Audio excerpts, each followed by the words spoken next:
These are some questions. Oh, these questions. Okay. Cut. These are some questions.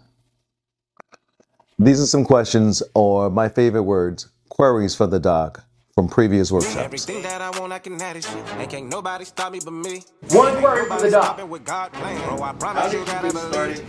How How do we get started? Quick story. Quick story, because many of you heard it before, right? Quick story.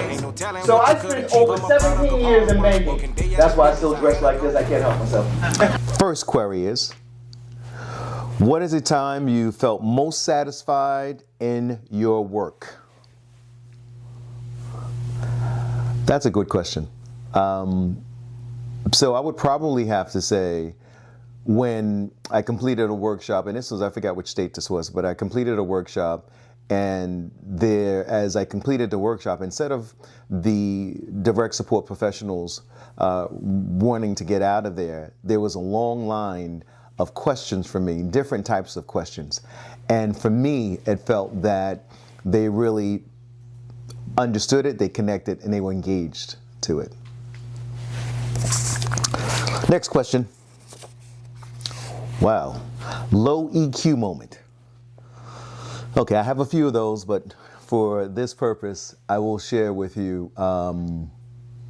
I get annoyed easily. I have a low emotional moment when I find that people don't really want to change or don't really want to listen.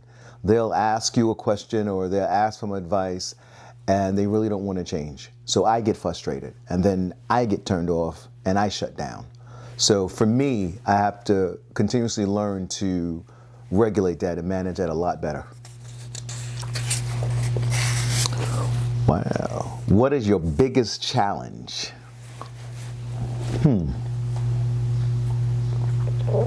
For me, it would probably be more of just trying to make sure then I relate the material to my audience, because one size doesn't fit all, right? So I have to try to do that best in a short period of time and understanding the audience, the demographics, the culture, and the footprint, and then adjusting my presentation, adjusting the workshop to that audience. That for me is the biggest, because I don't have too much homework ahead of time. I don't know about the audience.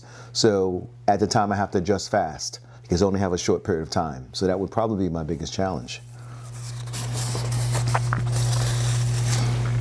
How did you get into this field? And that's a common question. That's a common question. So I basically started in a financial sector.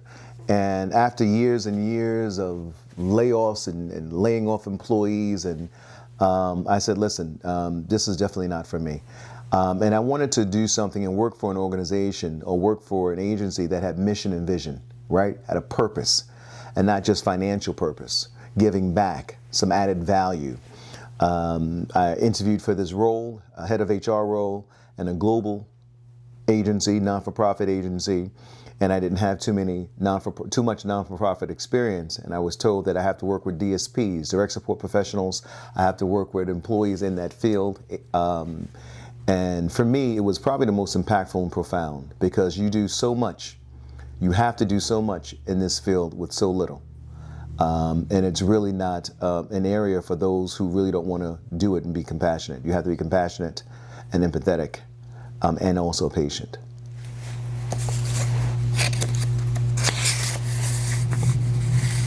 Thank you for your work.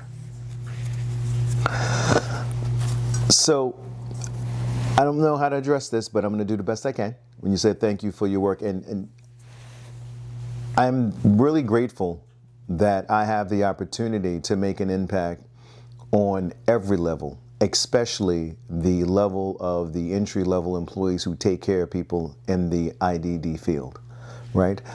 Because once those employees feel valued, once those employees feel that they can add to their work, that impacts the folks that they take care of. And that's important in our field. If you can't fly, run. If you can't run, walk. If you can't walk, Crawl, but by all means, keep moving.